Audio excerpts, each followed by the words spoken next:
दिगंबरा दिगंबरा श्रीपाद वल्लभ दिगंबरा या कीर्तनात मग्न आहेत.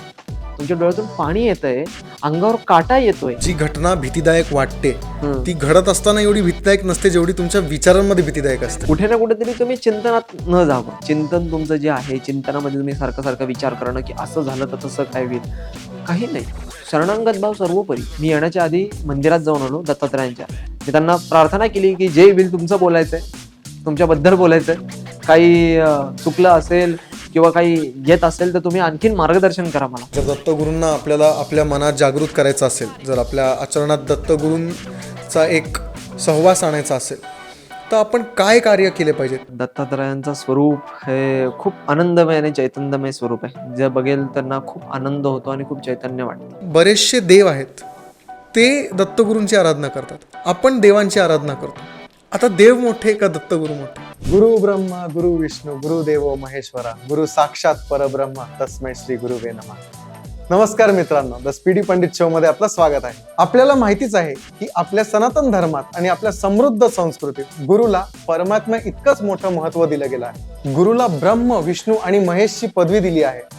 आपल्या ग्रंथांमध्ये सुद्धा देवांना गुरूंचा प्रसाद, गुरूंचं शिक्षण आणि गुरूंचा आशीर्वाद प्राप्त होताना बघू शकतो. आपण देवांची पूजा अर्चना आणि आराधना करतो. मंत्रतंत्रांनी देवांना आपल्या मनात जागृत करायचा प्रयत्न करतो. पण हे देव सुद्धा गुरूंची आराधना करतात. मग एक प्रश्न पडतो की हे गुरु कोण? गुरूंचा इतका मोठा महत्व का आहे? देव सुद्धा गुरूंची आराधना का करतात? गुरूंचं स्थान देवांपेक्षा मोठं आहे का? या प्रश्नांची उत्तरं आपल्याला दत्तगुरूंचं चरित्र वाचताना आणि शिकताना समजतं. दत्तगुरू एक त्रिगुणात्मक स्वरूप आहेत. ते साक्षात परब्रह्मचे स्वरूप आहेत. तर मित्रांनो, आज आपण भगवान दत्तात्रय म्हणजे आपलेच दत्तगुरू यांच्या चरित्राबद्दल समजून घेणार आहोत. आज आपल्या स्टुडिओमध्ये एक यंग आणि डायनॅमिक कौस्तुभ जोशी गुरुजी आलेले आहेत. कौस्तुभ गुरुजींचं वय फक्त 19 आहे आणि त्यांनी 9 वर्ष ऋग्वेदमध्ये शिक्षण प्राप्त केलेलं आहे आणि ते सध्या खोपोलीमध्ये एक ज्योतिष कार्यालय चालवतात. So guys, without any further ado, let's dive into the podcast.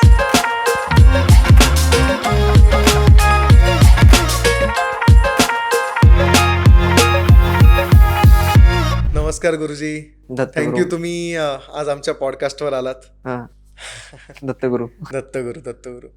तर आजचं आपलं टॉपिक जे आहे ते दत्तगुरूंविषयीच आहे आणि आम्हाला सगळ्यांना खूप उत्सुकता आहे. आय एम शुअर आमच्या ऑडियन्सला पण खूप उत्सुकता आहे दत्तगुरूंविषयी जाणून घ्यायचं.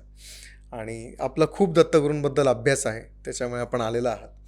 तर गुरुजी, आपण एकदम बेसिक अंडरस्टँडिंगपासून सुरुवात करूयात की दत्तगुरू हे कोण होते, त्यांचं चरित्र आपल्याला थोडंसं सांगता येईल का, त्यांचं थोडंसं रूपांतर आपल्याला सांगता येईल का? कारण का जेवढं आम्हाला माहिती, जेवढं नॉर्मल ऑडियन्स आम्हाला सगळ्यांना माहिती, एक त्रिगुणात्मक स्वरूप आहे, 4 श्वान आहेत, एक गाय आहे आणि एक छोटंसं मुखावर हास्य आहे.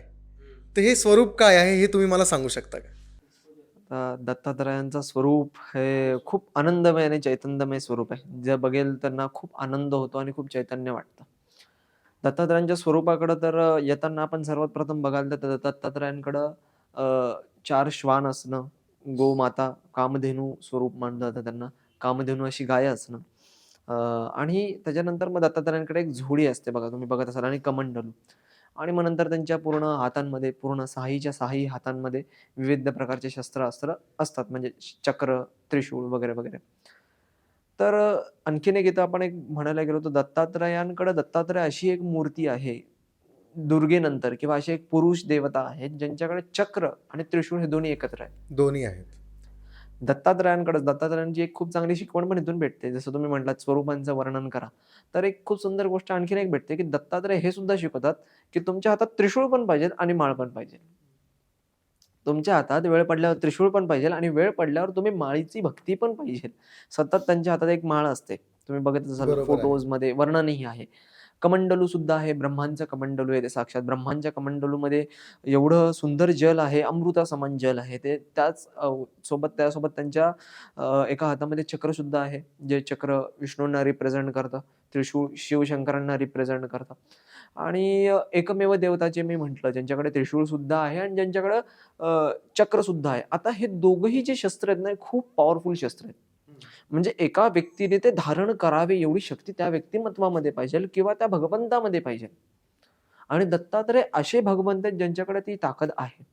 आता शस्त्र कसं म्हणायला गेलं तर ते शस्त्र असे शस्त्र आहेत की बघा, तलवारही घेऊ शकत होते, रामचंद्रांसारखे धनुष्यबाणही घेऊ शकत होते, बरोबर.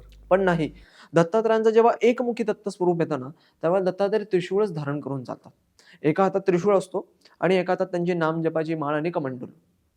म्हणजे ह्या हातात त्यांचं कमंडलू असेल आणि त्रिशूळ असेल आणि हातात माळ आणि ते चालत राहतील. हे जेव्हा एकमुखी रूप आपण हो, म्हणतो. एकमुखी रूप. ह्याच्यामध्ये श्रीपाद श्रीवल्लभ पण आपण सांगू शकतो. श्रीपाद श्रीवल्लभांकडे फक्त कमंडलू आणि माळ असायची. ते कमंडलू धारण करून माळ घेऊन जायचे. पण रूप हे सुद्धा एक वेगळं रूप आहे. पूर्ण एक जन्म येतो. पण जेव्हा एकमुखी दत्त आपण म्हणतो, त्यांना सुद्धा एकमुखी दत्तच म्हटलं जातं श्रीपाद श्रीवल्लभांना. पण जेव्हा स्वतः एक दत्त स्वरूप म्हणतो, जेव्हा ते दत्त स्वरूप एका मुखाचं होतं, जेव्हा एकमुखी येतं, तेव्हा ते फक्त त्रिशूळ आणि हातात कमंडलू आणि माळ असते. आता ह्यांचं सुद्धा रिप्रेझेंटेटिव्ह एक अशी देवता आहे, जी या दोघांना धारण करू शकते. म्हणजे आता मी म्हणेल दुर्गेनंतर जेव्हा तुम्ही जगदंबेचा अवतार बघाल, जेव्हा तुझे दुर्गा स्वरूप बघाल, म्हणजे तुळजाभवानी बघा, ती तिच्या महिषासूर मर्दिनीला मारतानाचं स्वरूप आहे. बरोबर. तुम्ही जेव्हा महिषासूर मर्दिनीला मारतानाचं स्वरूप जेव्हा जगदंबेचं बघाल, दुर्गेचं बघाल, तेव्हा तिथं तुम्हाला दिसेल की जगदंबेच्या हातात चक्र सुद्धा आहे आणि त्रिशूळ सुद्धा आहे. म्हणजे आता आपण जनरली आपण काय म्हणतो किंवा आपण सर्वच जण हिंदू धर्मशास्त्रामध्ये सर्वीकडे जगदंबेला ही शक्ती स्वरूप मानलं गेलंय. भरपूर म्हणजे तुम्ही ज्यावेळेला तुम्ही देवी पुराणामध्ये सुद्धा वर्णन बघाल तर तिथून असं म्हटलं जातं की देवीपासूनच सगळ्यांची सुरुवात आहे. शिवशंकर असेल किंवा इतरोत्तर असेल. मग ती एवढी मोठी जगदंबा शक्ती एकमेव शक्ती आहे की जी दोघांनाही धारण करू शकते. आणि त्यांच्यानंतर पुरुष देवतामध्ये कोण येतं तर ते दत्तात्रय. दत्तात्रयांनी एका टायमाला तर पूर्ण पृथ्वीचा भारही सांभाळलाय. आता तुम्ही जसं म्हटले वर्णन करूयात, तर वर्णनामध्ये दत्तात्रयांचे 4 श्वान आहेत. बरोबर. दत्तात्रयांचे 24 गुरु होते. सर्वांना माहिती. 25वा तर त्यांनी जागेवर पण बनवला होता. पण मेन 24 गुरु होते हे सर्वांनाच माहिती आहे. 24 गुरूंमधून 1-2 गुरूंच्या बद्दल मी तुम्हाला सांगतो. आपण त्या टॉपिकवर येता नक्की. 24 गुरूंमधून पहिले एक गुरु होती मधमाशी. दुसरी एक गुरु होती अजगर. आता मधमाशी कशी? आता आपण 24 गुरु सर्वांना माहिती आहेत, पण आपण एक 2च गुरु किंवा 2 ते 3 गुरु घेऊयात Yes. आपण याच्यामध्ये. तर जे पहिली जी मधमाशी आहे त्यांच्याकडून त्यांनी काय शिकलं? मधमाशी येते, तिचं मध जमा करते, पवळ्यात आणून ठेवते. जमा करते, आणून ठेवते. गरजेपेक्षा जास्ती असलं तरी आणून ठेवते. एक माणूस येतो, तोडतो आणि घेऊन जातो. गरजेपेक्षा जास्ती गोष्ट आपल्याला आणलीच नाही पाहिजे. जेवढी "अति तिथे माती" शब्द आहे बघा. बरोबर. हां, मग गरजेपेक्षा जास्ती नाही आणलं पाहिजे. जेवढी गरज आहे तेवढ्याच गोष्टीपासून त्या व्यक्तीकडून अपेक्षा ठेवा. तेवढीच आपण अपेक्षा ठेवली पाहिजे. उदाहरणार्थ मी आहे लहान, देवाकडून अपेक्षा ठेवतो, "देवा, माझी परिस्थिती सध्या एक स्कूटी घेण्याची आणि मी बोलतोय मला 4 व्हीलर दे." हम्म. तेवढी माझी साधना नाहीये. पण मी तरीसुद्धा भगवंताकडून ही अपेक्षा ठेवतो, की मला ती 4 व्हीलर पाहिजे. म्हणजे तसंच गरजेपेक्षा जास्ती अपेक्षा नको कोणाकडून. कारण जे आहे ते सुद्धा जातं. जर का तुम्ही गरजेपेक्षा अपेक्षा ठेवलीत, तर जे आहे ते सुद्धा तुमच्या हातातून जाण्याची शक्यता आहे. त्यामुळे ती गरजेपेक्षा अपेक्षा जास्त नको हे दत्तगुरूंनी मधमाशीकडून ते शिकलं. त्याच्यानंतर जर का आपण बघूयात तर अजगराकडून. आता अजगराचं कसं आहे, भेटलं तर चांगलं आहे, नाही भेटलं तर नाही चांगलं आहे. त्याला खाण्यापासूनची जी आसक्ती म्हणतो आपण ती नाहीये. म्हणजे मला खायला भेटलंच नाही पाहिजे, नाही भेटलं तर काय होणार? मी तसाही तो अजगर तसाही पडूनच राहतो. भेटलं तर भेटलं, नाही भेटलं तर नाही भेटलं. म्हणजे चिंता ही गेली. कारण अर्धा माणूस कुठं मरतो तर आपण सगळीकडे बघितलंय चिंतेमध्येच. उद्या काय होणार? असं होईल का? मला खायला भेटेल का? जी घटना भीतीदायक वाटते हं. ती घडत असताना एवढी भीतीदायक नसते जेवढी तुमच्या विचारांमध्ये भीतीदायक असते. चिंतनात असते. हो. चिंतनात तेवढी भीतीदायक वाटते ती आपल्याला. आपल्या मनातच आपण भय निर्माण करतो आणि जेव्हा ती घटना होत असते तेव्हा आपल्याला वाटतं अरे एवढं काही मोठी गोष्टच नव्हती. कुठे ना कुठेतरी तुम्ही चिंतनात न जावं. चिंतन तुमचं जे आहे, चिंतनामध्ये तुम्ही सारखं विचार करणं, की असं झालं तर तसं काय होईल? काही नाही. शरणागत भाव सर्वोपरी. मग दत्तात्रयाने त्यांच्याकडून तेही एक शिकून घेतलं. मासाकडून शिकलं. मासाकडून एक कामवासनेची गोष्ट शिकली. तर कशी? तर आता हा महत्त्वाचा गुरु आहे. माझ्या दृष्टिकोनात तो खूप महत्त्वाचे गुरु आहेत, तो म्हणजे मासा, दत्तात्रयांचा. कशी शिकली? तर तुम्ही ज्यावेळेला तो जो एक काटा असतो, जेव्हा एक मासेकरता तो फेकतो, जो मच्छीमार आपण ज्याला म्हणतो किंवा आपण म्हणूयात, तो जेव्हा फेकतो, त्यानंतर जेव्हा त्या माशाला दिसतं, की त्या काट्याला एक दाणा आहे. तो मी खायला जातो. तो माझ्यासाठी खूप चांगला आहे. पण त्याला तो काटा नाही दिसत. तसंच कामवासना आहे. तुम्हाला वाटते ती वासना किती चांगली आहे, स्त्री किती सुंदर आहे, पुरुष किती सुंदर आहे. ही वासना भेटल्यानंतर माझ्या शरीराला किती आनंद भेटेल, किती छान वाटेल मला. काही नाही. एकासोबत समागम झाला, दुसऱ्यासोबत समागम झाला, हा भाग वेगळा झाला. पण तुमची ती आसक्ती वाढली तर तुम्ही त्या काट्यात अडकाल आणि त्या काटा तुम्हाला बाहेर काढून घेईल. म्हणजे जिथं तुम्ही सुखात होता, जिथं तुम्ही आनंदात होता, जिथे तुम्ही तुमचं जीवन चेंज करू शकत होता, पण त्या काट्याने तुम्हाला बाहेर काढलं. का तर तुम्ही त्या आसक्तीला जॉईन करून ठेवलं. तुम्हाला ती वासना निर्माण झाली. त्या वासनेचा लोभ झाला. हा वासनेचा लोभ झाला आणि मग ती वासनेचा लोभ झाल्यामुळे तुम्ही अडकून बसलात. मग ती वासना एवढी आवडायला लागली की ते मला खाल्ल्याशिवाय काहीच भेटणार नाही, ह्याच्याशिवाय दुसरं भेटणार नाही, त्यामुळे तुम्ही अंधकारात गेला ना, की मला हे नाही भेटलं तर काहीच नाही भेटलं. असं कसं काय? ह्याच्या व्यतिरिक्त सुद्धा अन्न भेटू शकत होतं त्या मासाला, पण त्या मासाला असं वाटलं की हेच ते माझं अन्न आणि मी ह्यालाच खाल्लं पाहिजे. मग लगेच जो मासेमार असेल त्यांनी बाहेर काढला. म्हणजे दत्तात्रयांनी जे 24 गुरु बनवले ते इतरोत्तर कोणाला नाही बनवले, प्राणी मात्रांनाच बनवले. बरोबर. आणि मग प्राण्यांचं कसं, तर तो व्यक्तिमत्व एवढे छान आहेत ना. आता जे 4 श्वान आहेत भगवंताचे म्हणजे दत्तात्रयांचे, दत्तात्रयांना ऋषी सुद्धा म्हटलं जातं, भगवंत सुद्धा म्हटलं जातं. एक वर्णन तर खूप छान आहे, द मॅन हॅज 3 फेसेस असं करून आहे. खूप सुंदर, म्हणजे इंग्लिशमध्ये आहे ते. बाहेरच्या इंग्लंडमध्ये मी वाचलं होतं की इंग्लंडमध्ये दत्तात्रयांच्या विषयी चर्चा चालली होती तेव्हा. कारण त्यांना एक मनुष्यही म्हटलं जातं, जसं मी मॅन म्हटलं तसं एक मनुष्यही म्हटलं जातं. आणि जेव्हा एक मनुष्याच्या स्वरूपामध्ये बघूयात, तर मनुष्य म्हणून मला कसं भगवंताला प्राप्त करायचं हे दत्तात्रय शिकवतील. कारण राम आले, रामांनी त्यांचं कार्य केलं. दत्तात्रय एक असं स्वरूप आहे ना, कुठल्या कारणाने नाही आलेलं आहे, की मला ह्याला मारायचंय, ह्यांना वाचवायचंय. नाही, मला जन्म घ्यायचा आहे, कारण मला आतमधली जी माझी कॉन्शियसनेस आहे किंवा जे मला आतमधलं आत्म्याला जे जागृत करायचंय, मी काय हे समजावं मला. कारण गणपती अथर्व शीर्षामध्ये येतं बघा, हरी ओम नमस्ते गणपते त्वमेव प्रत्यक्षं तत्त्वमसि, हे वर्णन दत्तात्रयांचं आलं. गणपतीचं जसं आहे, तुम्ही साक्षात तत्व आहात माझे. मग तुम्ही स्वतःला जागृत करा आणि स्वतःचं उन्नती करून घ्या, स्वतःचा मोक्षाला प्राप्ती व्हा. दत्तात्रयांचं तसंच वर्णन आहे, पुढे आपण घेऊयात ते तसं. आता जे 4 श्वान आहेत, 4 श्वान कसं आपण म्हणूयात, 4 वेदाच्या समान आहेत. आता लोकांना इथे चेष्टा करण्यासारखी गोष्ट वाटेल, पण इथे चेष्टा करण्यासारखी गोष्ट नाहीये. श्वानच का ठेवले एवढे मोठे भगवंत असून, तर इथे चेष्टा करण्यासारखी गोष्ट नाही. हिंदू धर्म हा खूप मोठा घन विचार करणारा धर्म आहे. बरोबर. खूप विचार करून एखादी गोष्ट बरोबर. करता येते. तर आता हे 4 श्वानांना 4 वेदांची दर्जा दिली, की हे 4 वेद आहेत. आता 4 वेदांच्या आधारावर ब्रह्मदेवांनी सृष्टी निर्माण केली. हे आपल्याला सर्वांना माहिती आहे, की 4 वेदाच्या आधारावरच ही सृष्टी आहे. तुम्ही आहात, मी आहात, त्याच्यावरच आधारित आहात. कारण आपल्या सर्वांचे पिता कोण म्हणणार, तर आपण ब्रह्मदेव. ब्रह्मदेव आपल्या सर्वांचेच पिता आहेत. मग 4 वेदांच्या आधारावर ही सृष्टी रचना झाली. ते 4 वेद, आता कुत्रा किंवा श्वान कसं असतं, श्वान हे जनरली आपल्या मालकाच्या प्रती एकदम ते वफादार वगैरे आपण म्हणतो, किंवा एकदम सदैव त्यांच्या सोबतीला असतं, किंवा सदैव त्यांची सेवा करण्यासाठी असतं. मॅन्स बेस्ट फ्रेंड म्हणलं जातं. हा, आपण असं म्हणूयात. तर कुठे ना कुठेतरी त्यांची गोष्ट ऐकणाऱ्यासारखं असतं. मग आता दत्तात्रयांनी तिथं पण एक गोष्ट दाखवली, हे जे वेद आहेत त्यांना जर का तुम्ही तुमच्या आयुष्यात आणलं, त्यांचं जर का तुम्ही ऐकलं, तर तुमची बरोबर उन्नती होते. आता जसं तुम्ही एक शब्द वर्णन वापरलात, बेस्ट फ्रेंड. करेक्ट. वेदच आपले बेस्ट फ्रेंड आहेत. तुम्ही वेदाच्या आचरणाने चाललात तर तुम्ही सर्वात उत्तम जाऊ शकतात. म्हणजे तो व्यक्ती किंवा तो मनुष्य एवढा अवधूत अवस्थेमध्ये गेलाय किंवा एवढे दिगंबर अवस्थेमध्ये गेलेत, की त्यांना वेदाच्या पलीकडचं ज्ञानच नाही म्हणणार, तर वेदाच्या पलीकडची गोष्ट पण समजतायत, की वेदाच्या पलीकडे काय. वेदाच्या पलीकडे काहीच नाहीये. खरं तर वेदाच्या पलीकडे काहीच नाहीये. हे वर्णन जर का बघितलं तर वेदाच्या पलीकडे काहीच उरत आहे. वेदापासूनच सृष्टी निर्माण आहे. जेव्हा विष्णूंनी ब्रह्मदेवांना कमळातून जन्म दिल्यानंतर पहिल्यांदा सांगितलं, की तुम्हाला, ब्रह्मदेवांना प्रश्न पडला होता मला करायचं काय, तेव्हा वेद दिले, तुम्हाला सृष्टी रचना करायची बास. ब्रह्मदेव कसे कमळातून इकडून तिकडं असे फिरत होते, त्यांना कळतच नव्हतं मला काय करायचंय. तेव्हा त्यांना सांगितलं हे 4 वेद, त्यांना त्याच्याने तुम्हाला सृष्टी निर्माण करायची. मग तेव्हा गायत्री आली, जगदंबा म्हणून गायत्री देवींनी मदत केली. मग सप्तऋषी निर्माण झाले, सप्तऋषींनी मदत केली, विविध प्रकारची मदत. पण दत्तात्रय त्या 4 वेदांच्या पलीकडे, कारण 4 वेदांनी एवढी मोठी देवताच कुठली नाहीये, पण त्या 4 वेदाच्या पलीकडे सुद्धा, म्हणजे ते 4 वेद सुद्धा ज्या व्यक्तीकडे नमन राहू शकतात, नमन राहण्यापेक्षा त्या 4 वेदाचंही ज्या व्यक्तीला ज्ञान आहे ते दत्तात्रय. तसेच ते 4 वेद म्हटले तर जे 4 श्वान आहेत, मी त्याच्यामध्ये आणखीन एक वर्णन, आपली 4 अवस्था असते बघा, आपण 4 Okay. अवस्थेनी ग्रासित आहोत. एक म्हणजे जागृत अवस्था, जशी आता तुमची आणि आमची आता एक जागृत अवस्था आहे, आपण बरोबर. जागे आहोत. एक असते निद्रा अवस्था, म्हणजे आपण झोपलेलो आहोत. तिसरी असते स्वप्न अवस्था, म्हणजे आता तुम्ही झोपले आहात पण जागे पण आहात. म्हणजे कसं, तुम्ही स्वप्न पण बघताय पण तुम्ही झोपलेले पण आहात, म्हणजे इमॅजिनेशन पण होतंय, तुम्हाला दिसतंय. कारण आता मी जागृत अवस्थेमध्ये काहीतरी बघू शकतोय ना, पण मी झोपल्यावर डोळे मिटल्यावर मला काहीच नाही दिसणार, पण ब्रेन चालू आहे. पण ब्रेन चालू आहे. येस, तसंच. म्हणजे कुठे ना कुठेतरी स्वप्न अवस्था. पण ह्या 3च अवस्था लोकांना माहिती असतील. पण चौथी अवस्था काय, तर तृण अवस्था.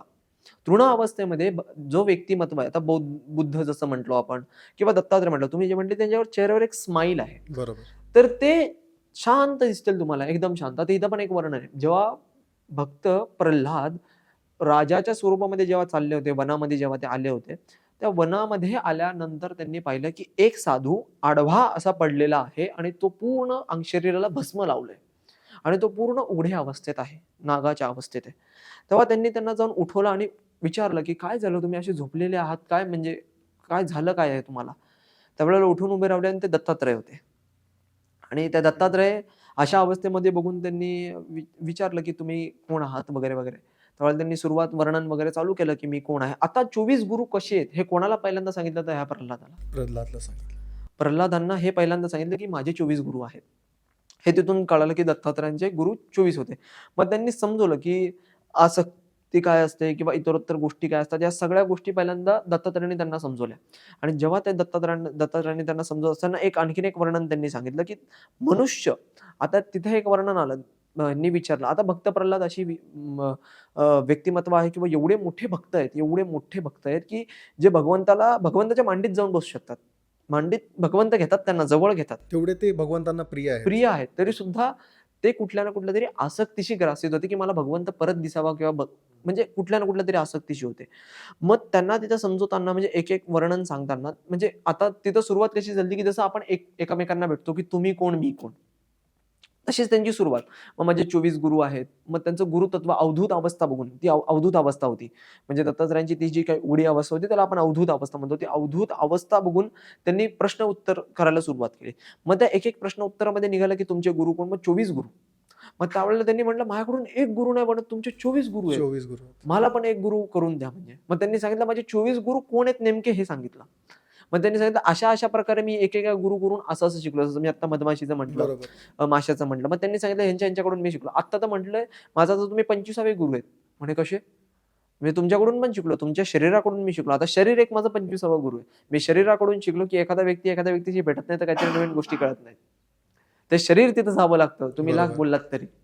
ते सुद्धा त्यांना दत्तात्रयांना तिथे एक कळून गेलं. म्हणजे 25वे गुरु पकडले जात नाही, 24 गुरु पकडले जातात. इतक्या साध्या सोप्या आपल्या आजूबाजूला असणाऱ्या गोष्टींकडनं इतकं डीप नॉलेज घेणं, ही दत्तात्रय गुरूंची दृष्टी होती, अवधूत अवस्था. अवधूत अवस्था होती. म्हणजे आपण देखील आज नॉर्मल फंक्शन करत असतो, नेचरमध्ये बघत असतो, पण आपण त्या गोष्टींना त्या दृष्टिकोनाने बघतच नाही.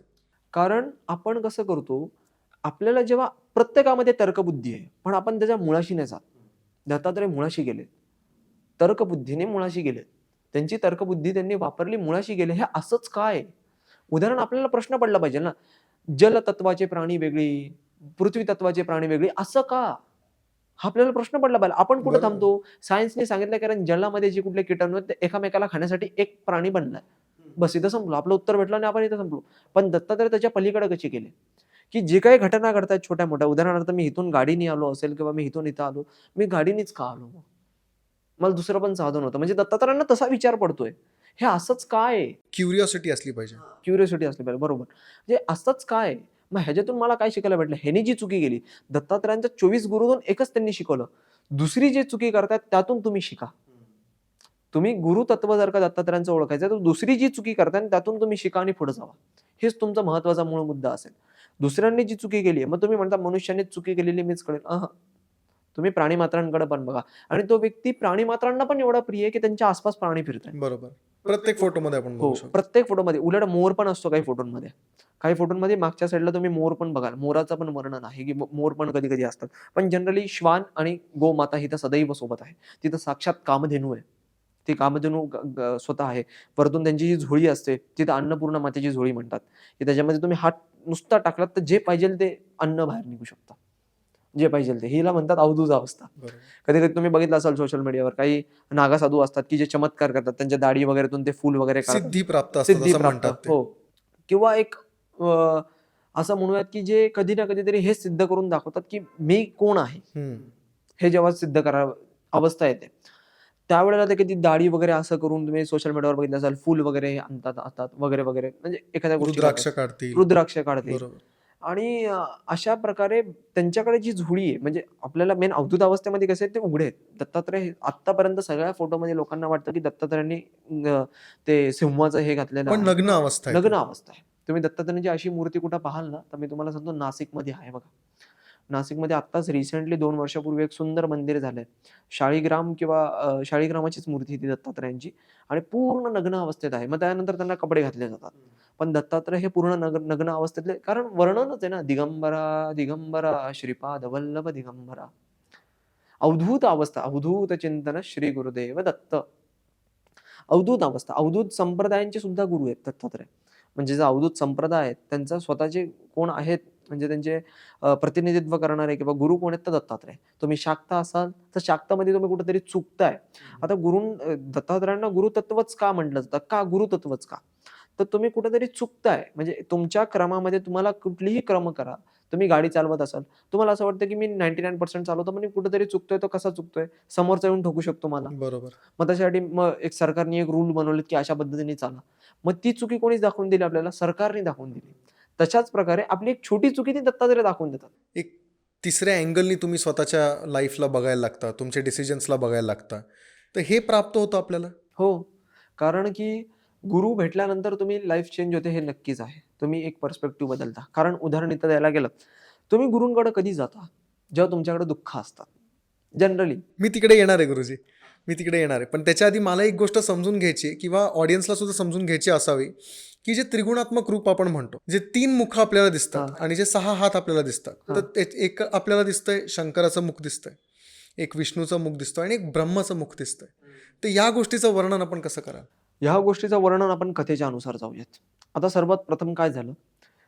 नारद मुनींना एक गोष्ट होती की ते देवींकडे गेले. लक्ष्मी माता, सरस्वती माता आणि पार्वती मातेकडं. तुमच्यापेक्षा पण पतिव्रता आहेत. तुम्ही काय आम्हाला सांगतात की तुम्ही पतिव्रता आहात? कारण पतिव्रताच्या वर्णनामध्ये अहिल्या, द्रौपदी, सीता, तारा, मंदोदरी तथा पंचकम नाम स्मरे नित्यम महापातकनाशनम. त्याच्यामध्ये ह्यांचं वर्णनच नाहीये. आता इथं पण एक टॉपिक आहे तुम्ही म्हणाल तर. तर आता हे जे 3 देवी आहेत त्यांना वाटलं की आमच्या एवढा पतिव्रता आहेच कोण? आता कसं? समुद्र मंथन जेव्हा झालं त्याच्यामध्ये कोण प्राप्त झालं? माता लक्ष्मी प्राप्त झाली. त्याच्यानंतर असं म्हटलं तर ब्रह्मांचीच पुत्री आहे सरस्वती. हा खूप मोठा डिबेटचा हां, टॉपिक आहे. हां. मी त्याच्यामध्ये छोटं एक वर्णन देतो. कुठले ब्रह्मांची पुत्री हे मला वर्णन पाहिजे. कुठले ब्रह्मा? ज्यावेळेला कृष्णांनी ब्रह्मांना ह्याला अहंकार आला होता, अहम ब्रह्मास्मीचा, त्यावेळेला कितीतरी ब्रह्मा बोलवले होते. मग आता कुठल्या ब्रह्मांची पुत्री हे शोधून द्या. कारण आपण पहिले वर्णन करतो मल्टी युनिव्हर्स. त्यातून कुठल्या ब्रह्मांची ती मुलगी आहे हेही झालं पाहिजे. आणि ती काही समागम करून आलेली मुलगी नाहीये. कमंडलूतून पाणी घेतलं, शिंपडलं आणि जन्माला आली अशी मुलगी. म्हणजे उदाहरणार्थ ती मानसपुत्र झाली आणि त्यातल्याही त्यात ती कुठल्या ब्रह्माची पुत्री आणि कुठल्या ब्रह्मासोबत लग्न केलं हाही भाग वेगळा आहे. हाही भाग वेगळा आहे बरं का. पार्वती माता आधी काय केलं? सतीच्या स्वरूपामध्ये खूप तपश्चर्या केली. पार्वतींच्या स्वरूपामध्ये सुद्धा त्यांनी खूप तपस्या करून मग शंकरांना प्राप्त केलंय. मग आता म्हणजे शंकरांनाही ते कळवावं लागलं की मीच सती आहे शेवट. मीच त्यांचं स्वरूप आहे. मग ह्या तिघींनाही असं वाटलं की आम्ही त्यांना प्राप्त केलं. आम्ही सर्वात मोठे पतिव्रत आहे. लाइक लक्ष्मी माता मी रोजच पाय दाबते साक्षात जगन्नाथांचे. जगन्नाथाचे रोज पाय दाबते मी. मग मला कशाची कमी? मी सर्वात मोठी पतिव्रता आहे. तिघींनाही वाटलं की आमच्या एवढं कोण पतिव्रता असूच शकत नाही. त्यावेळेला नारद मुनींनी सांगितलं की एक आहेत. मग ते कोण? तर अनुसया माता. आणि अनुसया माता ही सर्वात मोठी पतिव्रता आहे. तर म्हणे हो असं आहे. मग त्या तिघींनी सांगितलं की ह्यांची जाऊन परीक्षा घ्यायची आहे, इच्छा आहे. मग आता या तिघींनी सर्वात प्रथम ही परीक्षा घेण्याच्या आधी काय झालं की जेव्हा विष्णू किंवा शिव किंवा ब्रह्मा यांना सांगितलं की नारद मुनी सांगतात की आमच्यापेक्षा जास्ती पतिव्रत आहेत. ते म्हटले हो बरोबर आहे. तुमच्यापेक्षा जास्तीच पतिव्रत आहेत. तुम्ही भ्रमात आहात. असं होऊच शकत नाही. तुम्ही करून दाखवा काहीतरी. बघूयात खरोखर आहेत का? मग झालं काय?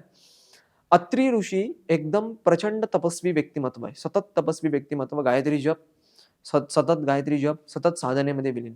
आणि माता ही सुद्धा, अनुसया माता सुद्धा आपल्या ह्याच्यात लीन असते साधनेमध्ये. एक दिवस काय झालं की आता पहिल्यापासून हे होतं की जो व्यक्ती घराच्या दारावर येणार त्याला आपण भिक्षा द्यावी. मग हे त्रिदेव खाली आले आणि त्यांनी त्रिदेवांनी भिक्षा मागण्यासाठी ते अनुसया मातेच्या कुटियेच्या जवळ, त्यांच्या घराच्या जवळ गेले आणि बोलले ओम भवती भिक्षांदी. आणि ज्यावेळेला हे वर्णन झालं ओम भवती भिक्षांदेही, त्यावेळेला म्हटलं ठीक आहे या आतमध्ये या. आणि आतमध्ये तसंच त्या तिघांनाही त्रिदेवांना एक ऋषींच्या स्वरूपात आलते. त्यामुळे ऋषींच्या स्वरूपातले ते त्रिदेव आतमध्ये येऊन बसले. आणि मग जेव्हा ते बसले त्याच्यानंतर त्यांनी सांगितलं आम्ही भिक्षा तर घेऊ माते, पण तुम्ही नग्न होऊन आम्हाला भिक्षा द्यावी. नग्न अवस्थेमध्ये भिक्षा द्यावी. आता नग्न अवस्थेमध्ये भिक्षा द्यावी म्हटल्यानंतर सर्वात प्रथम इथं पतिव्रता व्रत तुटू शकतं. खूप मोठी परीक्षा आहे. हा पतिव्रता व्रत तुटू शकतं इथं. नग्न एका परपुरुषासमोर तुम्ही जेव्हा नग्न होताय तेव्हा तुमचं पतिव्रत तुटेल. पतिव्रता धर्मच तुटेल. अख्खं पती पत्नी धर्मच तुटेल. कारण त्या स्त्रीने किंवा त्या पुरुषाने व्यक्ती दुसऱ्यासमोर नग्न होणं वेगळेच विषय आहे. तीच तर फाउंडेशन आहे. हा. म्हणजे एखाद्या मॅरेजचं जर फाउंडेशन आपण बघू शकतो, की हा बाबा मी बाकीच्या जे जग आहे त्यांना त्याग करून मी तुमच्या बरोबर राहण्याचा एक संकल्प घेतोय किंवा घेतीये. मग आता इथं झालं काय? माणूसया मातेने अत्री ऋषींना विचारलं, मी काय करू? अत्री ऋषींना माहिती होतं हे त्रिदेव आहेत. अत्री ऋषींना कळालं होतं हे त्रिदेव आलेले आहेत. अत्री ऋषींनी म्हटले, चिंता नको करू, जा. त्यांनी जे सांगितलंय तेच कर. आता इथं पती धर्म सुद्धा आहे. त्यांनी आज्ञा दिली आहे. आज्ञा किती महत्वाची आहे बघा बरं का इथं.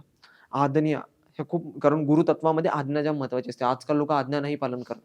आईनी सांगितलं जा हे कर. मी आईचं कशाला ऐकू? तू कोण मला सांगणारी? तर्कबुद्धी येते ना तिथे. तू कोण बरोबर. सांगणारी? मी कोण सांगणारी? असं परत प्रश्न येतो. आज्ञा किती महत्वाची आहे बघा. आंधळा विश्वास. कारण पूर्ण दत्तात्रयांना गुरु ह्याच्यामुळेच मानला गेला असेल. आज्ञा आणि आंधळा विश्वास पूर्णपणे. ह्याच्या आधी एक स्टोरी आहे. तर ही आज्ञा झाल्यावर लगेच माते म्हटले, ठीक आहे. विचार थोडाफार केला. कमंडलू घेतलं, कमंडलूतून पाणी घेतलं आणि घेतलं आणि त्या त्रिदेवांवर, त्या ऋषीमुनींवर शिंपडलं. आणि शिंपडला ते लगेच 6 महिन्याचे पुत्र झाले. 6 महिन्याचे पुत्र होताच त्यांना लगेच, आता 6 महिन्याच्या पुत्रांना स्तनपान केलं तरी त्यांच्या मनात कुठली वासना येणार आहे? त्यांना स्तनपान केलं. मग मातेच्या रूपात त्यांना हा, मग त्यांना मातेच्या रूपात स्वीकारलं आणि त्यांना स्तनपान करून दाखवलं. मग त्यांना स्तनपान केलं आणि नंतर त्यांना पाहिजे ते भोजन दिलं. मग आता ह्या तिघही खाली आल्या आणि त्यांनी हात जोडले. म्हणजे माता लक्ष्मी, माता सरस्वती आणि माता पार्वती ह्यांनी तिघांनीही हात जोडले. तिन्हीही जगदंबा आहेत बरं का, साक्षात. पण त्यांचं ह्या श्लोकामध्ये वर्णन नाही. मी म्हटलं बघा, एक कॉन्सेप्ट आहे, मी जे आता म्हटलं, अहिल्या, द्रौपदी, सीता, तारा, मंदोदरी तथा पंचगम नाम स्मरे नित्यम महापातक नाशनम. ह्याच्यामध्ये तुम्हाला पार्वती, लक्ष्मी, सरस्वती आलं वर्णन नाही. का ह्यांना पतिव्रता पण मोठं मानलं गेलं? कारण हे मनुष्य योनीमध्ये येऊन मग त्यांनी काम केलं. बरोबर. तुम्ही तर देवता आहेत ना. तुम्ही 2 मिनिटात सगळं काही ॲज युजुअल. एखादा व्यक्ती सरकारमध्ये आहे म्हटल्यानंतर ते पॉवरफुल आहे ऑलरेडी. पॉवरफुल आहे. तो इमेज क्लीन करू शकतो. तसंच त्रिदेवांचं वर्णनच ते म्हणणं होतं, की तुम्ही तर पॉवरफुल आहात, तुम्ही पतिव्रत आहात, प्रश्नच नाही, पण तुमच्यापेक्षाही दुसरे कोण आहेत हे लक्षात घ्या. जे मनुष्य आहेत. हा, मग ते तिथं झालं त्रिदेव स्वरूप. आता मग त्या तिघी जणी आल्यानंतर म्हटलं, की आता मला हे पुत्र म्हणून माझ्याकडेच पाहिजे. मग त्यांच्यातले जे तत्व होते ते परत त्यांच्या ठिकाणी वरती गेले. म्हणजे मी जसं म्हटलं, मल्टी युनिव्हर्समध्ये भरपूर देवता आहेत, एक कोणी नसतं. मग त्यांच्यातले जे काही तत्व होते, विष्णू, ब्रह्मा, विष्णू, महेश, त्यांचे तत्व परत गेले. हे तिघ जण तिथंच राहिले. तिघांचे जे तत्व आहेत, मग ह्या तिघांचेही वेगवेगळे अवतार आहेत. तुम्ही ऑडियन्सला एक फोटो दाखवा. त्रिभैरव म्हणून एक आहे बघा. काश्मीरमध्ये हे होतं त्यांचं, काश्मीरमध्ये त्यांचं खूप पूजन होतं. त्रिक्षीर भैरव. त्रिशीर भैरव म्हणजे 3 शिराचे भैरव. 3 मुख. त्रिशीर भैरव. त्रिशीर भैरव म्हणजे त्यांचे 3 मुख आहेत. एकदम दत्तात्रयांसारखे सेम दिसतात. फक्त त्यांचे 6च्या जागी 4 हात आहेत. आणि त्यांच्या पाठीमागं सुद्धा गोमाता आहे आणि श्वान पण आहेत. भैरव जिथे आले तिथं श्वान आले, प्रश्नच नाही. आणि जनरली ते काळे श्वान आहेत. दत्तात्रय सुद्धा काळे श्वानच ठेवतात. आता फोटोमध्ये प्रत्येकाची एडिटिंग, पण काळे म्हणजे श्वान वर्णन आहे ते काळे श्वानांचं. हा, काळे श्वान. कारण जे अवधूत संत दिसतील ना तुम्हाला, जो अवधूत संत असेल त्या अवधूत संताच्या आजूबाजूला एक काळा श्वान दिसणारच दिसणार. कारण दत्तात्रय अवधूत आहेत ना.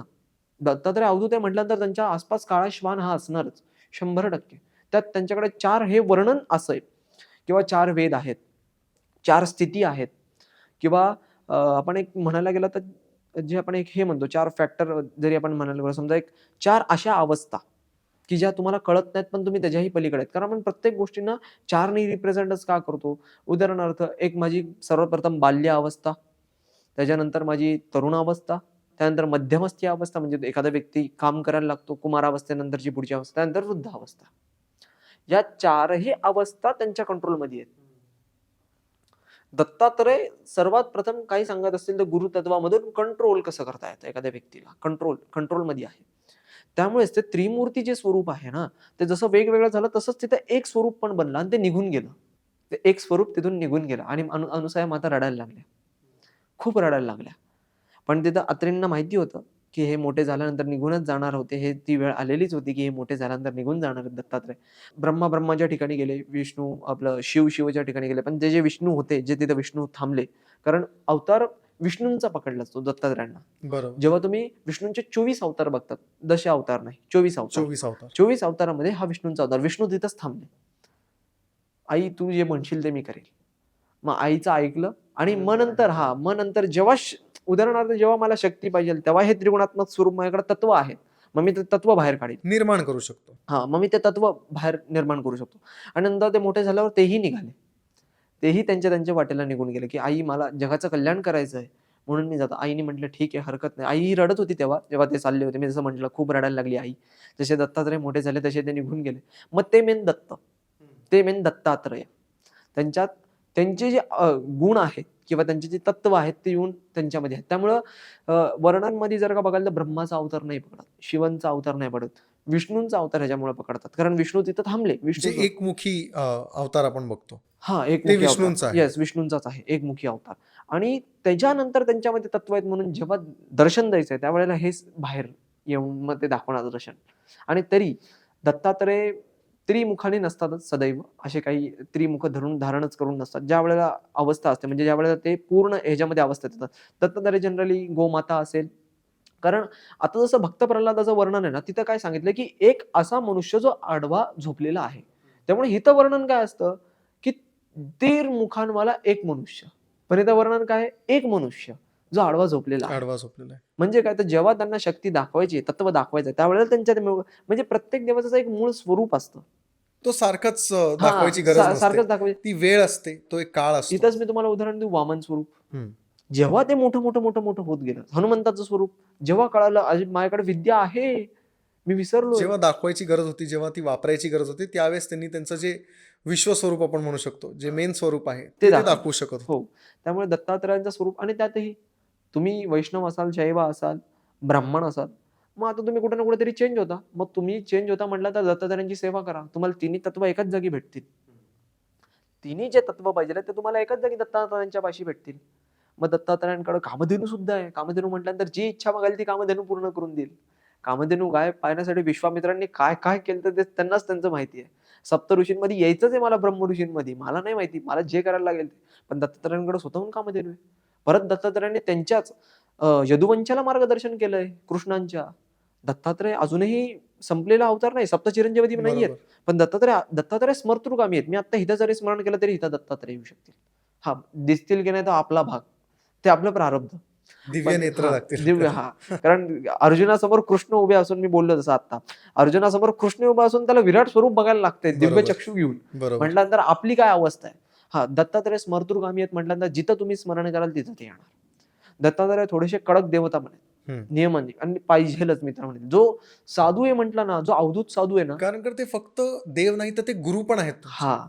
आणि गुरु जो आहे, गुरुचं काम आहे की त्याचा शिष्य एका पर्टिक्युलर गोष्टीला शिकलाच पाहिजे. लोकाभिरामम रणरंगधीरम राजीव नेत्रम रघुवंशनाथम, रामांचं वर्णन आहे. पण कोमलता कशी असावी, आणि ती कोमलता लगेच दत्तात्रयांमध्ये येते. रामांचं वर्णन घेतलं म्हणजे आणखीन एक स्टोरी सांगतो, अत्रि ऋषींची आणि अनुसया मातेची. आता काय झालं, एक दिवस जेव्हा रामचंद्र वनवासात होते आणि त्याच्यामधून जेव्हा ते वनवासामधून त्यांचा एक प्रोटोकॉल होता आपण म्हणूयात, की ते सप्तऋषींना भेटणार आहेत. हे ऑलरेडी वरती डिसाईड होतं, त्यांना माहिती नव्हतं की ते भेटणार आहेत वनवासातून जाताना. मग जेव्हा ते भेटत चालले होते तेव्हा आले अत्रि ऋषी. आता सप्तऋषींमधून अत्रि नाही आहेत, पण ते सुद्धा अत्रि ऋषी भेटणार होते, कारण पूर्ण भारतामध्ये ऋषी असतातच. मग अत्रि ऋषींना भेटणार हे झालं. मग अत्रींना जेव्हा भेटणार तेव्हा अत्रि ऋषी जेव्हा समोर म्हणजे आले, बाहेर आल्यानंतर अत्रि ऋषींनी बघितल्यानंतर, अत्रि ऋषींनी लगेच रामांना बघितल्यानंतर वर्णन केलं, अरे अनुसये पटकन कुठे येथून बाहेर ये, दत्त आलाय आपला दत्त आलाय. वर्णन बघा बरं का, एवढे मोठे विद्वान ऋषी भेद नाही करत आहे रामांमध्ये आणि दत्तांमध्ये. पहिले बोलतात अरे माझा दत्त आलाय पटकन आहे. अनुसया मध्ये अरे दत्त किती दिवसातून आलास, म्हणजे आपली एवढी पात्र नाही डायरेक्टली दत्त म्हणायचे, क्षमस्व आहे, पण मातेच्या स्वरूपात अरे दत्त एवढ्या दिवसातून आला. त्यांच्या शब्दांचा आपण उल्लेख करतोय फक्त. दत्त तू एवढ्या दिवसातून आलास, कुठे होतास एवढा दिवस. तरी रामरायांना माहिती आहे की मी अजून मनुष्य आहे, पण मी देवता पण आहे. हे त्यांना आठवलं की मी देवता पण आहे. आता मला देवाचं जागृत करायला लागेल. म्हणजे आता ते नाटक करायला नको की मी आहे, कारण आता साक्षात आई समोर उभी आहे. कौसल्या पण आई आहे, पण ही सुद्धा आई आहे.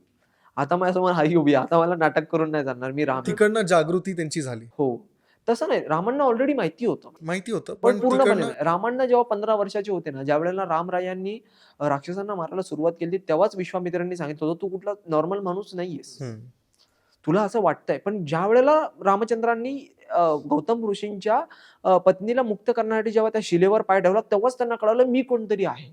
मग तेव्हा त्यांनी उलटा प्रश्न विचारला, विश्वामित्र मी कोण आहे, माझं कार्य काय, तुला ऑटोमॅटिक अनुभव कळेल. तेव्हा त्यांना एक जाण झाली की मी तत्व आहे कोणाचं तरी, कारण मी वेगळा आहे सगळ्यांना, मला लोक कसं काय आवडत आहेत. कारण तुम्ही बघाल तर जेव्हा रामरायांचं वर्णन येतं, जेव्हा रामरायांचं आहे, एक राजा, एक जो तरुण राजा आहे, कोणाची अशी इच्छा असेल का हाच राजा बनावा. पॉलिटिक्स तर भरपूर मोठे ना, हाच भरपूर. राजा बनावा कसं वाटेल. रामांना ते कळालं होतं की प्रजेंना पण मी आवडतोय आणि सर्वांना मी आवडतोय. मग दत्तात्रय आणि रामांमध्ये खूप सिमिलरिटीज आहेत, खूप. शांत स्वभाव, विचार करून बोलणे, विचार करून चालणे. दत्तात्रय शांत स्वभावाचे विचार करून चालणाऱ्यातले आहेत. त्यामुळे दत्तात्रयांचं जरी म्हणायला गेलं तरी मग तिथं बघितल्यानंतर मी इथे हे सांगण्याचं कारण असं की आपण भेद करू नका कुठल्या देवांमध्ये. कुठल्या देवांना वेगळं समजू नका की हे वेगळे देव आहेत, ते वेगळे, सगळे एक आहेत हे सदैव ध्यानात एक ठेवा. रिप्रेझेंटेशन फक्त वेगळं वेगळं आणि असतं. मी तर म्हणेल मुसलमान सुद्धा दत्तात्रयांची पूजा करतात. बरोबर. दत्तात्रय कसे करतात ते सांगतो. दत्तात्रय रोज पूर्ण भारताचं भ्रमण करतात, रोज. आजही करतात, आजही केले, उद्याही करतील, परवाही करतील. आता ते कसे करतात, तर ज्या वेळेला चालतात ना, म्हणजे ते सकाळी जातात सर्वात प्रथम काशीला स्नान करण्यासाठी, परत येतात नर्मदेवर संध्या करायला. दत्तात्रय संध्या करतात बरं का, आपण नाही करत आहेत लोक आजकालचे, पण दत्तात्रय दत्तगुरू अजूनही करतायत. करतात. म्हणजे मी तर ह्याच्यातून म्हणेल जेवढे ब्राह्मण आहेत त्यांनी संध्या नक्की करा. दत्तात्रय साक्षात करतायत म्हटल्यानंतर आपणही केलीच पाहिजे. दत्तात्रय संध्येला येतात नर्मदेवर. नर्मदा आणि दत्तात्रय हे खूप मोठं नातं आहे. ह्याच्यावर एक पर्टिक्युलर पॉडकास्ट होईल आपला, नाही, नक्कीच आपण घेऊयाच. कारण जेवढे दत्त भक्त आहेत त्यांना माहिती आहे नर्मदा परिक्रमा आणि दत्तात्रय हे केवढं मोठं कॉम्बिनेशन आहे.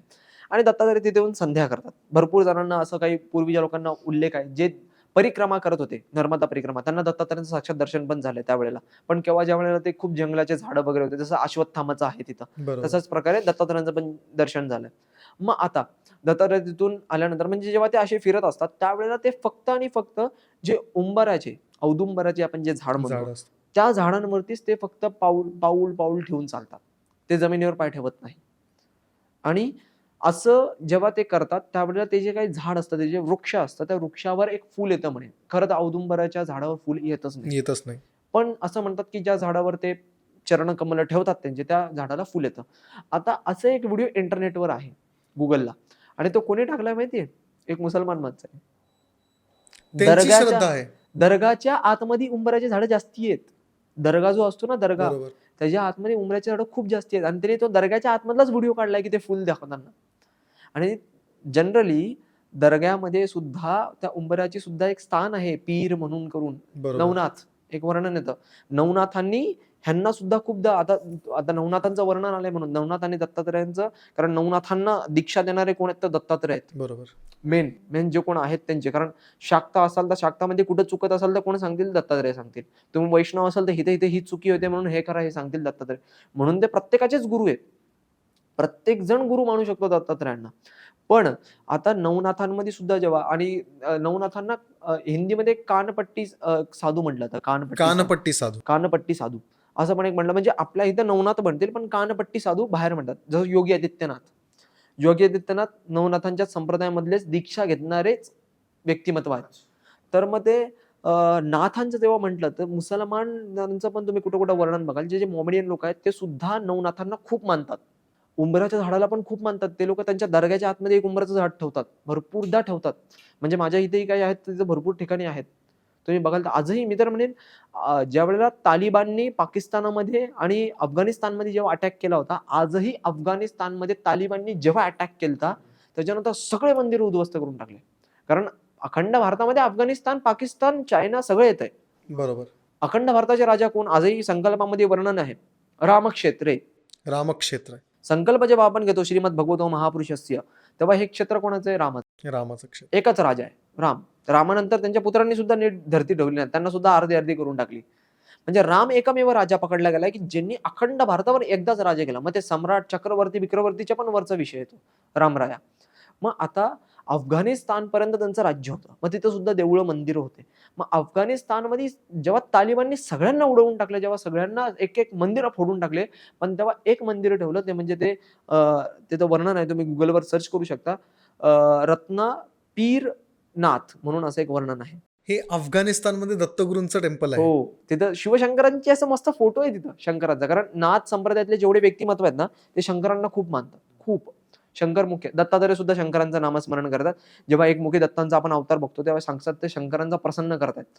आता शंकरांना प्रश्न पडतो काय वरदान देऊ मी यांना? शंकरांनाच प्रश्न पडतोय की काय वरदान देऊ मी यांना? हे साक्षात दत्तात्रय आहेत.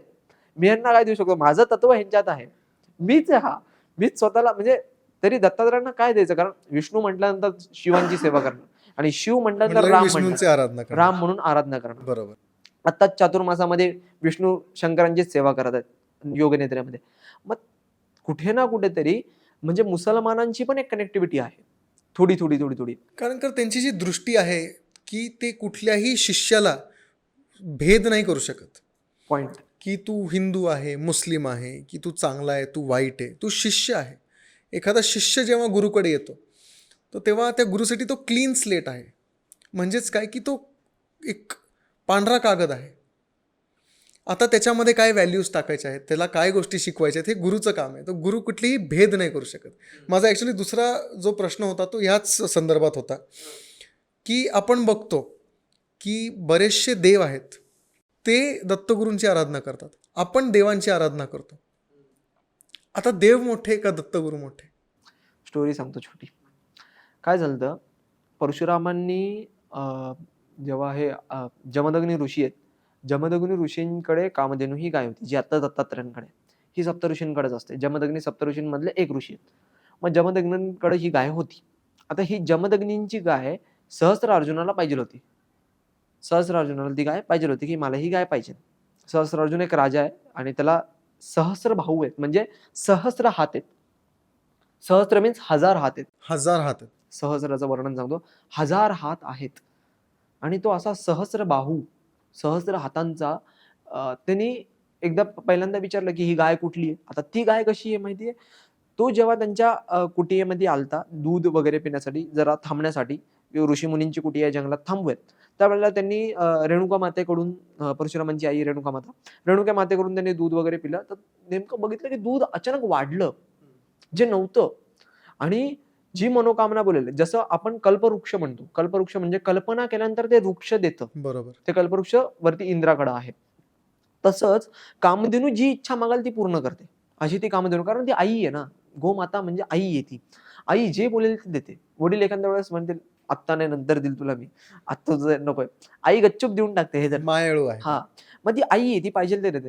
मग हे बघितल्यानंतर सहस्त्र अर्जुनाला विषय आला की मला ही माझ्या राज्यात पाहिजे, मला ही गाय पाहिजे. मग जेव्हा असं झालं तेव्हा सहस्त्र अर्जुनांनी पहिल्यांदा विचारलं मला ही गाय पाहिजे. त्यावेळेला त्यांनी सांगितलं तुम्ही ब्रह्मऋषी नाहीये. ब्रह्माच्या आतून तुमचा जन्म नाही, माझा ब्रह्माच्या आतून जन्म आहे. डिरेक्टली जन्म म्हणतो बरं का. आता मी म्हणेन आपणही ब्रह्मांचेच पुत्र आहोत, पण डिरेक्टली जन्म बरोबर. ब्रह्मातून डायरेक्ट. कारण एक शंकरांचं वर्णन कसं आहे माहिती, कानातून निघालेत ब्रह्मांच्या, आणि एक शंकर कसे आहेत, ओंकारातून निघालेत. त्यामुळे शंकर एक नाहीयेत, ब्रह्मा एक नाहीयेत, बरोबर. विष्णू सुद्धा एक नाहीये, अनेक आहेत. हे मल्टिवर्सची हा, थेअरी ती वेगळीच आहे. ती खूप वेगळी आहे. त्याच्यावर एक तर तिथं काय झालं, मग आता ह्यांनी विचारलं नीट, तर ह्यांनी सांगितलं तुम्ही ब्रह्मऋषी नाही, शास्त्राप्रमाणे तुम्हाला नाही देता येणार, हा धर्म नाहीये, ह्याचा अपमान होईल. मग सहस्त्रार्जुनाने त्याची ताकद लावली आणि गाय खेचून घेऊन गेला. मग खेचून घेऊन गेला तर जमदग्नींना थोडंफार मार लागला आणि त्यावेळेला नेमके परशुराम नव्हते. परशुराम असे की एवढे क्रोधित होणारे देव होता की जो भेटेल त्याला मारत सुटणार. आणि एवढा क्रोध आला त्यांना.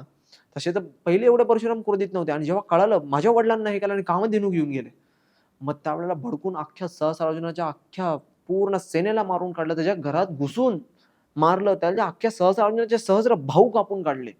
आणि त्याच्यानंतर एका ब्राह्मणाने क्षत्रियाला मारण्याचा दोष झाला. आता हा दोष निवारण कसा करता येईल? आता परशुराम रोज संध्या करणारा ब्राह्मण, ज्याच्याकडे योग साधना आहे. योग साधना म्हणजे कशी मी सांगतो. आता मी इथून मला मुंबईला जायचं असेल, इथून मला पुण्यावरून समजा कुठं जायचं असेल, तर मी हवेच्या ऊर्जेने थोडीच जाऊ शकतो. बरोबर. पण ती परशुरामांकडे हवेच्या वेगाने जाऊ शकतात. ते हवेच्या वेगाने. तर आता दत्तात्रयांकडे जमदग्नी गेले. जमदग्नी दत्तात्रय तेव्हा होते, म्हणजे परशुरामांचाही आधीचा अवतार आहे दत्तात्रय. हे तर वर्णन एक आपल्याला लॉजिकली भेटलं, मिळून एक आपल्याला क्लू भेटला, आपण असं म्हणूयात. मग आता दत्तात्रयांकडे गेला. दत्तात्रयांनी सांगितलं अच्छा, म्हणजे हे दोघं मित्र होते, जमदग्नी आणि दत्तात्रय हे खूप चांगले मित्र आहेत. मग त्यांना कळालं अच्छा ओके असं झालंय, ह्याने तर पाप लागलाय, ह्याचा तो दोष आहे खूप मोठा. मग त्यावेळेला सांगितलं दत्तात्रयांनी, परशुरामा तुला जाऊन सगळं प्रायश्चित्त करून यावं लागेल. आता परशुरामांनी हे प्रश्न विचारू शकत होते, का मी कशाला करू, मी तर साक्षात भगवंत आहे, मी कशाला जाऊ, आणि तुम्ही पण भगवंत आहात ना, माझाच अवतार आहात ना तुम्ही पण, आपण दोघं एकच आहोत, कशाला मी जाऊ, काय गरज पडली. हे न बाळगता नियम म्हणजे नियम धर्मशास्त्राचा त्यांनी सांगितलं, प्रत्येक तीर्थातून प्रत्येक समुद्रातून स्नान करून ये. लगेच 12 वर्षापर्यंत चालत चालत परशुरामांनी सगळे तीर्थ आणि सगळे स्नान केले. 12 वर्ष. आणि मी योग साधना कुंडली म्हटली परशुरामांकडं हवेच्या हवेच्या वेगाने ते जाऊ एक शकतात. तासात जाऊन येऊ शकत 1 तासात, तरी 12 वर्ष हे जडणघडण केली दत्तात्रयांनी. म्हणजे दत्तात्रय, तसंच दत्तात्रयांनी कार्तिकेय स्वामींना सुद्धा मार्गदर्शन केलंय. कार्तिकेय स्वामी कोण? गणपतीचे जे भाऊ भाऊ आहेत. आहेत, म्हणजे शिवशंकर आणि माता पार्वतीचे. आता कार्तिकेय स्वामी हे पूर्ण ब्राह्मणांचे मेन मुख्य मानले जातात, जसं परशुराम आहेत. परशुराम सुद्धा ब्राह्मणांचे मुख्य मानले जातात. आता ब्राह्मण ही स्टेज सर्व ब्रह्मतत्वाची आहे, म्हणजे खूप जाणकार व्यक्तिमत्व, ज्याला खूप जाण आहे. बरोबर. आता त्या ब्राह्मणाच्या प्रमुखाला सुद्धा जो सांगतोय ते दत्तात्रय आहेत. तरी परशुराम भगवंत आहेत. परशुराम भगवंत आहेत. दत्तात्रय स्वतः सुद्धा एक ब्राह्मण व्यक्तिमत्व आहे, जानवा वगैरे धारण करून संध्या करणारा. जाती वगैरे नको, पण भगवंत आहेत. मग आता त्यांनी त्यांना सुद्धा मार्गदर्शन केलं. तसंच गणपतीला पण मार्गदर्शन केलं. श्रीविद्या जी आहे, श्रीविद्येमध्ये भगवतीचं एक स्वरूप, श्रीविद्या कशी करावी, तंत्र कसं करावं हे सुद्धा दत्तात्रयांना माहिती आहे. तंत्र कशा प्रकारे केलं जातं, अक्षरशः एखाद्या व्यक्तिमत्वामध्ये जर का एखादी बाधा किंवा एखादी नजर किंवा एखादा कुठला तरी प्रॉब्लेम असेल, तो सुद्धा बाहेर काढण्याची ताकद दत्तात्रयांमध्ये आहे. मग दत्तात्रयांनी भगवंतांना हे दाखवून दिलं. कसं आहे, आता भगवंत सुद्धा का त्यांना गुरु मानतात, त्याचं कारण महत्वाचं आहे की गुरु हा एक ग्रह आहे. आणि त्या गुरु ग्रहाचं पूजन कोणाकडून केलं जातं, तर गुरु ग्रहाचं डायरेक्ट पूजन करण्यापेक्षा दत्तात्रयांचं करा. ज्या वेळेला शिवशंकरांना राक्षसाला मारायला जायचं होतं, एक प्रसंग झाला होता. हा एक खूप मोठी स्टोरी आहे ही एक. दत्तात्रयांना आपलं ह्यांना शिवशंकरांना जेव्हा त्या राक्षसाला मारायला जायचं होतं आणि ऑलरेडी बिझी थोडेसे हे पण होते, विष्णू सुद्धा होते आणि ब्रह्मा सुद्धा थोडेसे बिझी होते. ह्याच्यावर आपण एक पर्टिक्युलर पॉडकास्ट बनवू शकतो, एवढी मोठी ती स्टोरी आहे, त्यामुळे मी शॉर्ट मध्ये सांगतो थोडंसं. तर त्यामुळे झालं काय, तर त्यावेळेला दत्तात्रयांना शिवशंकरांनी बोलून घेतलं की पृथ्वी सांभाळायला या. म्हणजे शिवशंकरांचं पण काम वाढते, देवो की देव महादेव. शंकरांच्या पुढे विष्णूंची पण नाही चालत कधी कधी, खूप मोठे आहेत ते. आणि त्याच्यानंतर सुद्धा दत्तात्रयांना ते खास बोलत आहेत की तुम्ही पृथ्वी सांभाळण्याची ताकद तुमच्यामध्ये आहे. सप्तऋषी असताना सुद्धा बरं का, सप्तऋषी आहेत ते 7 त्या 7 ऋषी एकत्र पृथ्वी सांभाळू शकतात, पण नाही तरी ती दत्तात्रयांनाच जबाबदारी बोलावलं. दत्तगुरूंना दिली जाते. हा, दत्तगुरूंना कसं आहे माहितीये का, तुमचा पर्स्पेक्टिव्ह बदलण्यापेक्षा तुम्ही कुठं चुकताय हे त्यांना कळतं. मग ते तिथं बरोबर सांगतात, इथं तू चुकलाय, हे तुझं चुकलंय, हे तू व्यवस्थित कर. धर्मशास्त्राचा एक पूर्ण स्तंभ माझ्या दृष्टिकोनात कोण असेल तर दत्तगुरू. धर्मशास्त्र कसं आहे, कसं वागायचंय, काय करायचंय, दत्तात्रयांनी हिथंच एक सांगितलं बघा. जेव्हा मी भक्त प्रल्हादाचा विषय मध्ये आता बोललो होतो, तर त्या विषयामध्ये जेव्हा दत्तात्रय आणखीन एक गोष्ट सांगत होते की एक गोष्ट लक्षात ठेवा, तुम्ही खूप पाप केले ना, तर तुम्ही आहे ना पशुयोनीत जाता. तुम्ही खूप पाप केलात ना, प्रचंड पाप केलं तर तुम्ही पशुयोनीत जाता. आता कशी पशुयोनीत जाता? आता मी सांगितलं की तुम्हाला जे नॉनव्हेज आहे, जो मांसाहार आहे, तो खायचा नाही, कारण ते तामसिक अन्न आहे. तुम्ही प्राणी योनीत गेल्यानंतर तुम्हाला खायला दुसरा पदार्थ काय? मग तुम्ही पाप स्वतःहून करताय. तुम्हाला पाप करायला देवानी भाग पडले की तुला करावंच लागेल, का तुझे प्रारब्ध आहेत, विषयच संपला. तू मला काय सांगशील? मग तुम्ही जेव्हा खूप पाप करता तेव्हा तुम्ही ह्या योनीमध्ये जाता. हे गीतेमध्ये सुद्धा वर्णन नाही बरं का. हे दत्तात्रय खूप डीप मध्ये वर्णन करून सांगतात. म्हणजे कृष्णांनी शॉर्ट सांगितलं गीतेमध्ये, कारण गीता ही गीत आहे, बरोबर. एक स्टोरी आहे. त्याला आपण स्वतःनी वर्णन केलंय. पण म्हणजे कृष्णांनी सांगितलंय की बाबा एवढ्या एवढ्या 84 lakhs योनी असतात, पण त्या 84 lakhs योनीमधून 84 जरी आपण म्हटलं तरी त्याच्यामध्ये त्यातला महत्वाचं बघायला गेलं तर कशी असते, काय असते, किती पाप केल्यानंतर मनुष्य जन्म भेटतो वगैरे वगैरे, हे दत्तात्रयांनी सांगितलं. दत्तात्रयांनी सांगितलं, त्याचं जे डीपर नॉलेज आहे ते दत्तगुरूंनी दिलेलं आहे. 84 lakhs म्हणून दत्तात्रय सांगतायत की तुमच्या 8 लाख योनी अशा आहेत ना प्रल्हादा, की त्याच्यामध्ये तुम्ही एवढे छोटे कीटक आहेत की ते तुम्ही दिसतच नाही. आणि त्याच्यानंतर 4 लाख मनुष्य जन्म आहे. आणि एकदा तुम्हाला फक्त गायीचा जन्म भेटतो, त्याच्यानंतर तुम्ही मनुष्याला जाता. म्हणजे आपला हा जो मनुष्य जन्म आहे, ह्याच्या आधी आपण गोमातेच्या जन्मात होतो आणि त्याच्यानंतर आपल्याला हा मनुष्य जन्म भेटला. कारण गोमाता सगळ्यात पवित्र आहे, खूप पवित्र आहे. कारण आपल्याला पंचगव्य सुद्धा आपण पितो, शेणाचं आणि गोमूत्राचं.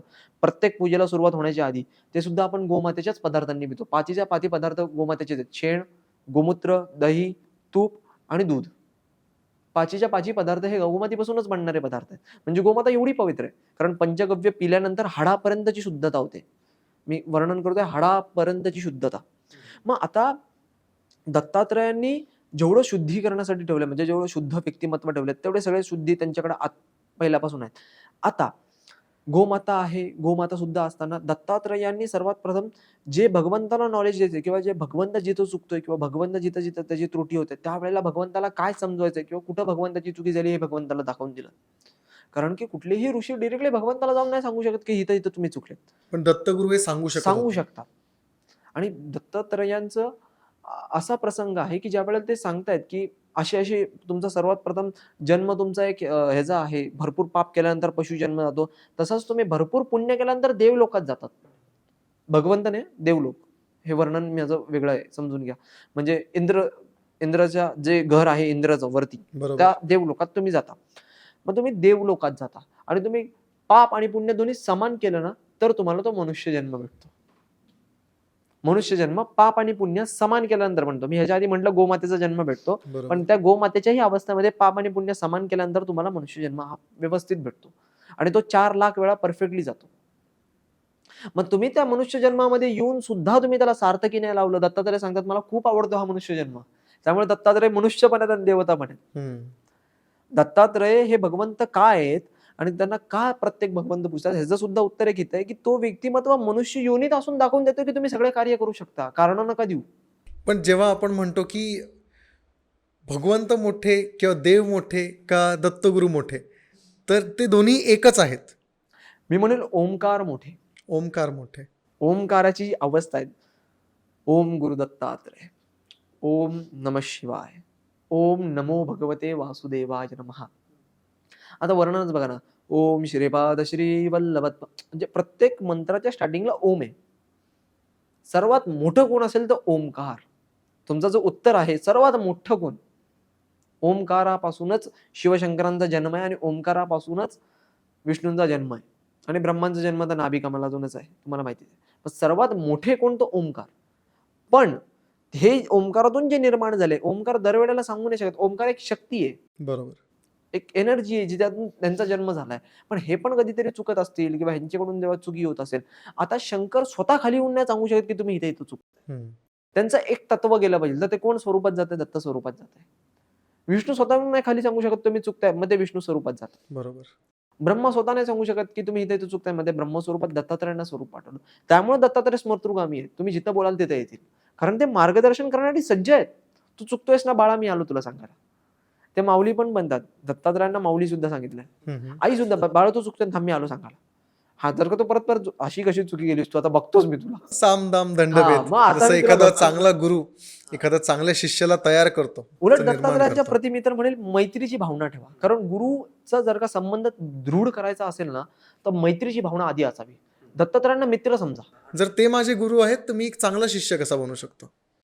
तर सर्वात प्रथम चांगला शिष्य असण्यासाठी सर्वप्रथम दत्तात्रय तुम्हाला एकच गोष्ट सांगतील, तुम्ही ज्या भगवंताच्या प्रती सेवा करतात त्याच्यामध्ये एकदम निस्वार्थीपणाने करा. शरणांगत व्हा. सगळ्यात उत्तम शरणांगत जावा. शरणांगत गेलात तर तुम्ही नक्कीच त्यांचे आयडल शिष्य होऊ शकाल. कारण गुरुला आधी शरणांगती सर्वात उत्तम वाटते. कारण आपली बुद्धी आपण चालवतो कशी, एका ठिकाणी राम आहेत आणि एका ठिकाणी माझे गुरु आहेत, तर मी गुरुला चॉईस करेल पण रामांना चॉईस नाही करणार. मी किती साधना रामांची केली असेल तरी, का तर ते मला सारखे सारखे दर्शन देऊ शकतील. त्यांच्याकडे ती साधना आहे. तशीच दत्तात्रयांकडे ती साधना आहे की तुम्ही त्यांना शरणांगत गेले, ते जे बोलतील ना तसं वागलं पाहिजे. कारण आपण काय करतो, अच्छा ह्यांनी सांगितलं की हा कप उचलून इथं ठेवायचा आहे, ह्यांनी आत्ताच कशाला सांगितलं, उगाच काहीतरी सांगत बसतात. डाऊट येत. हा डाऊट येतो किंवा उगाच काहीतरी सांगत बसतात, असा प्रश्न येतो. नको नको हे नको करायला, जाऊ दे असं करतो, मग चुकले.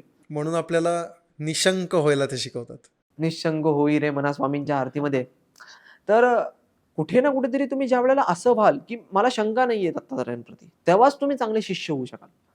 शिष्याचं वर्णनच कसं आहे की तुम्हाला एकलव्यासारखा विश्वास पाहिजे. एकलव्याचा अंगठा गेलाय, तो अंगठ्यानेच बाण मारू शकतो. अंगठा गेला तो बाण कसा मारेल.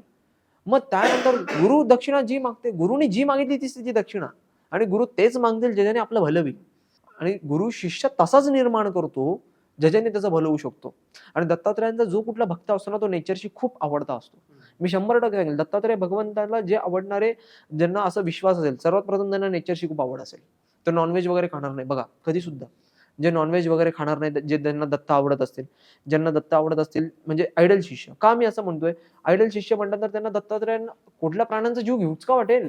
आणि ज्यांना घेऊ वाटतोय, श्री स्वामी समर्थ जय जय स्वामी, मूर्ख आहेत तुम्ही. तुम्ही पूर्णपणे तंतोतंत मूर्खपणा करताय. तुम्ही दत्तात्रयांनी काय शिकवलंय आपल्याला? प्रत्येक प्राण्यामध्ये भगवंत बघा. बरोबर. प्रत्येक निसर्गाशी खूप कनेक्शन हां, दिसतं आपल्याला जेव्हा आपण निसर्गाशी कनेक्शन दिसतं. दत्तगुरूंबद्दल अभ्यास करतो, जेव्हा त्यांचं चरित्र बघतो, हां. तेव्हा जसं तुम्ही म्हटलात की त्यांचं जे वर्णन आहे ते सुद्धा काय की नेचर आहे, निसर्ग आहे, श्वान आहेत, गाय आहे, झाड आहेत, फुलं आहे. तर हेच त्यांचं वर्णन आहे. मग तिथे कुठेतरी जेव्हा दत्त भक्त असेल ना तो व्यक्ती, त्याला नेचरची आवड असेल. मग नेचरची आवड म्हटल्यानंतर त्याला ऑटोमॅटिकली कळून जाईल की गुरुनी मला काय दक्षिणा द्यायला लावली आहे आणि गुरु मला काय देऊन गेले. उलट तुम्ही दक्षिणा देईपर्यंत दत्तात्रय थांबणारच नाहीत. तो खूप वेळ निघून गेलेला असेल. दत्तात्रय तुम्हाला अशी गोष्ट सांगतील की तू अजून शिकलेलाच नाही. तुला असं वाटतं की आता मी शिकलो, कंप्लीट झालो. गुरुदक्षिणा केव्हा देतात? ज्यावेळेला शिक्षण कंप्लीट होतं. शंकराचार्यांना दुसरा जन्म घ्यायला लागतोय शिकण्यासाठी, तर आपण कोण आहेत? ही खूप मोठी गोष्ट हां, बोललात तुम्ही. दत्तात्रय आता आपलं शिक्षण पूर्ण झालंय म्हणून आपण गुरुदक्षिणा मागतोय. पण दत्तात्रयांनी जन्म का घेतला? कुठल्या राक्षसाला मारण्यासाठी घेतला? तर नाही. आणि तुमचं शिक्षण पूर्ण झालंय का नाही झालंय हे तुमचे गुरुच तुम्हाला सांगू शकतात. परफेक्ट. जर तुम्हाला आतून असं वाटायला लागलं की हा माझं शिक्षण पूर्ण झालंय, तर तो अहंकार आहे. पण त्यावेळेला तुम्हाला अपेक्षाच नसेल की गुरुदक्षिणा द्यावी. गुरुजींनी तुम्हाला सदैव स्वतःहूनच सांगितलं असेल दत्तात्रयांनी. कारण मी आत्ताही म्हणेल, कोणी गुरु शोधत बसण्यापेक्षा दत्तात्रयांना गुरु माना, त्यांचं वाचन करा. मी आज शेवटला जाताना एवढंच नक्की म्हणेल, वाचन खूप करा दत्तात्रयांच्या विषयी. कुठले ना कुठले तरी क्लूज आपल्याला भेटतात. कसं प्रसन्न करता येईल जर दत्तगुरूंना आपल्याला आपल्या मनात जागृत करायचं असेल, जर आपल्या आचरणात दत्तगुरूंचा एक सहवास आणायचा असेल, तर आपण काय कार्य केले पाहिजेत? सर्वात प्रथम श्वानांची सेवा करा. श्वानांची सेवा केली पाहिजे. दुसरी गोष्ट नेचरची सेवा करा. तिसरी गोष्ट गोमातेची खूप खूप सेवा करा.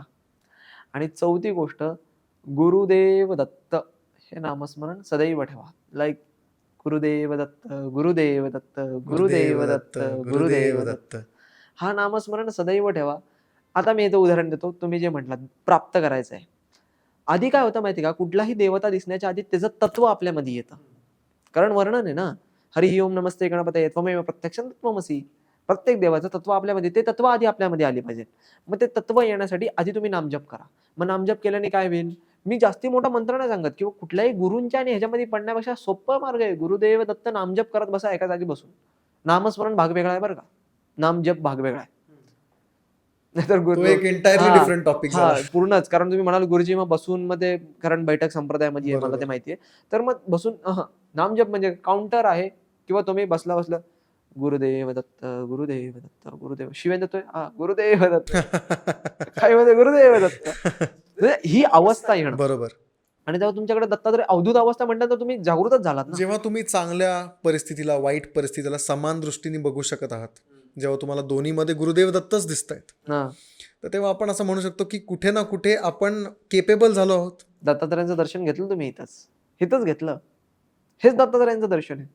तुम्हाला प्रत्येकामध्ये समान भाव दिसतो, हेच दत्तात्रयांचं दर्शन आहे. नाहीतर मी आता म्हणेल शंकरांना नमस्कार करा आणि मी म्हणेल विष्णूंना नमस्कार करा. ओके, विष्णूंना आणि शंकरांना काय पूजेची साहित्य लागतात ते घेऊन चला.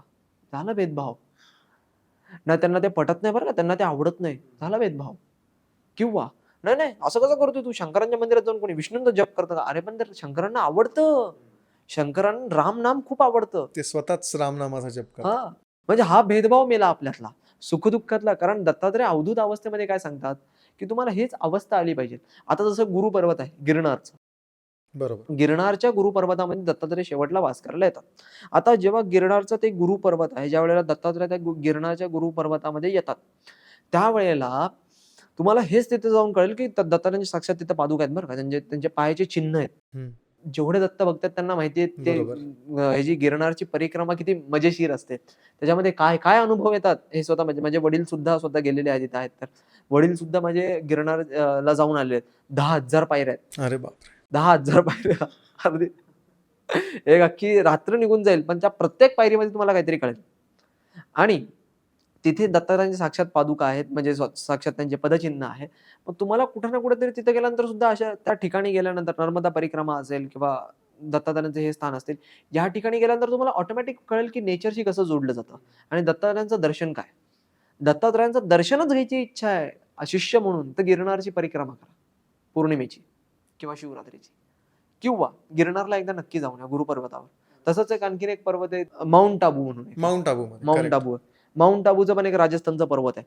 तर राजस्थानच्या त्या पर्वतावर सुद्धा पदचिन्ह आहे, सेम टू सेम. पदचिन्ह म्हणजे जसं गिरनारला पदचिन्ह आहे, बरोबर. तसंच पदचिन्ह सेम टू सेम तिथं पण आहे. माउंट आबूला पण आहे. हो, माउंट आबूला पण आहे. माउंट आबूला पण दत्तात्रयांचे पदचिन्ह आहे. तिथं सुद्धा दत्तात्रय दिवसातून एकदा जाऊन येतात. शेवटचं झोप ते रात्रीची झोप घ्यायला किंवा शेवटचं जायला तिथे जातात. दत्तात्रय सकाळी 3 वाजता उठतात.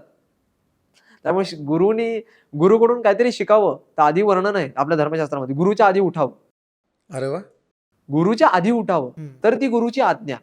आणि मी म्हणेल दत्तात्रयांना प्रसन्न करायचं आणि दत्तात्रयांना बघायचं, त्यांची आज्ञा पालन करा.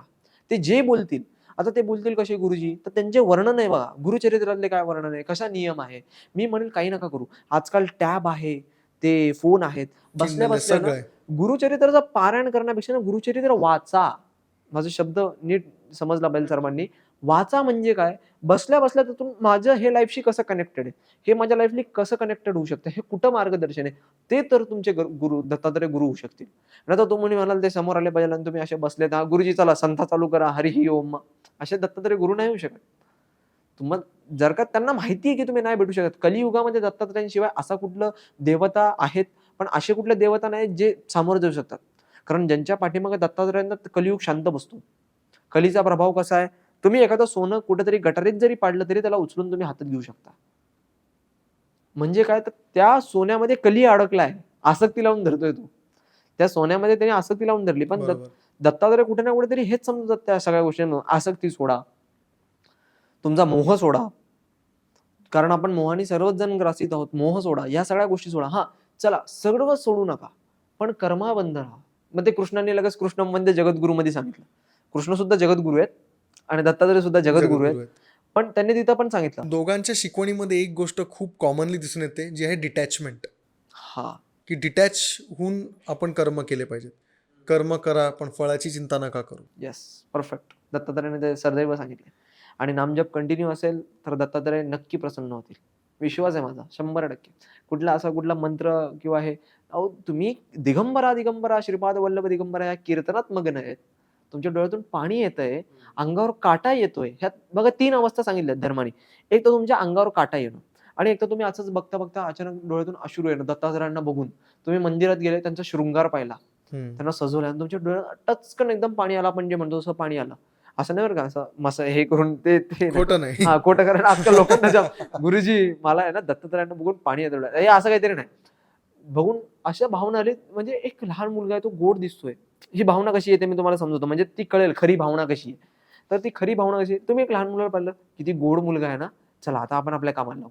बरोबर. तो मुलगा आपला नाहीये, आपण त्या बाहेरच्या मुलाला पाहिलं, पण किती गोड मुलगा आहे ना, बघ ना ग किती गोड मुलगा आहे, अरे बघा ना किती गोड मुलगा आहे ना. तीच भावना आली पाहिजे, किती गोड दिसतात ना आज, किती मस्त दिसतात ना. एक इनोसेन्स जागृत झालं पाहिजे. Yes, perfect. आणि मग तुम्ही कुठेतरी त्यांना जेव्हा मित्र म्हणाल आणि ह्या भावना मनात ठेवाल आणि डोळ्यातून पाणी येईल, तेव्हा तुम्ही मेन कनेक्टेड झालात. आणि मी वाचन करा, नामजप करा. तुम्ही दत्तात्रयांना एक मित्र समजा, गुरु समजण्यापेक्षा जास्ती एक मित्र समजा. तुम्हाला ते बरोबर वेळच्या वेळेला मार्गदर्शन करतील. वेळच्या वेळेला खूप जणांना केलंय, मला स्वतःला केलंय, तर प्रत्येकाला करतील. म्हणजे जिथं चुकलं, आणि दत्तात्रयांना जनरली आजही मी खास हा पिवळ्या कलरचा ड्रेसच घालून आलो. दत्तात्रयांना आवडणारा हा कलर आहे, पिवळा रंग दत्तगुरूंना आवडणारा, कारण गुरुतत्वाला हे आवडतं. आणि भरपूरदा म्हणजे मी आज इथपर्यंत जरी असेल, मी स्वतः एक वैष्णव आहे, म्हणजे रामानंद संप्रदायामधून येतो मी. तर रामानंद संप्रदायातून जरी आलो तरी एक दत्तात्रयांचा खूप मोठा रोल माझ्या ह्याच्यामध्ये होता. जशी दत्त जयंती झाली त्याच्यानंतर मी जे काही बघतोय आता पुढच्यापर्यंत, ती दत्तात्रयांचीच कृपा आहे. आता डिसेंबर मधली जी दत्त जयंती होऊन गेली, आज आपण दत्तगुरूंचं जे पॉडकास्ट करतो ती पण त्यांचीच कृपा आहे. 100% सगळ्या गोष्टी त्यांच्या स्पीडी इच्छेने. पंडित जे चालू आहे ती, म्हणजे या सगळ्या गोष्टी मला असं वाटतं जुळून येतात मी आता आणि एकमेकांना येण्याच्या अट्रॅक्ट आधी करतात. मी येण्याच्या आधी मंदिरात जाऊन आलो दत्तात्रयांच्या. मी त्यांना प्रार्थना केली की जे होईल तुमचं बोलायचंय, तुमच्याबद्दल बोलायचंय, काही चुकलं असेल किंवा काही येत असेल तर तुम्ही आणखीन मार्गदर्शन करा मला. आणि त्यांनी कसं असतं माहिती का, कधी कधी आपल्याला देवळात कधी कधी जाता येत नाही. मला आनंद कशाचा झाला, एखाद्या महिलेला पिरियड्स आले असतील, मासिक पाळी आली असेल, तर ती मंदिराच्या समोरून जाते, पण तिला पाया पडता येत नाही बिचारीला. किंवा आपण असू, किंवा आपल्याला समजा आपण काहीतरी पापकर्म केले असेल, किंवा आपण सुतक वगैरे असेल, मंदिराच्या बाहेरून जातो पण देवाला पाया पडू शकत. किंवा कधीतरी घाई गडबडीत असू, आपण पटकन जॉबला जायचंय, कुठेतरी जायचंय, आपण नाही पाया पडू शकत. दत्तात्रयांनी पाया पडून घेतले, दर्शन करून दिलं. कारण सत्यनारायणचं एक व्रतामध्ये तसंच आहे बरं का, सत्यनारायणाच्या व्रतामध्ये स्वतः सत्यनारायण सांगतात की तुला व्रत करायचंय, तू हिथं चुकली, प्रसाद खा, परत बाहेर ये, मग तुला तुझा पतीची नौका परत बाहेर येईल. बरोबर. म्हणजे दत्तात्रयांनीच सर्व काही करून घेतलं, मी हे नक्की म्हणेन. थँक्यू सो मच गुरुजी. आज तुम्ही इकडे आलात, आपल्याला चांगलं एकदम मार्गदर्शन केलं आणि मला माहिती आहे की माझ्याबरोबर ऑडियन्सला देखील खूप व्हॅल्यू ॲडिशन वाटलं असणार आहे आपलं बोलणं ऐकून. गुरुदत्तांबद्दल जे तुम्ही वर्णन केलंय हा. ते खूप सुंदर वर्णन आम्हाला वाटलं हा. आणि नक्कीच येत्या काळात आपण बरेचशा वेगळ्या वेगळ्या टॉपिक्सवर पॉडकास्ट तुमच्यावर घेऊया. हो. दत्तगुरु दिगंबरा. दत्तगुरु.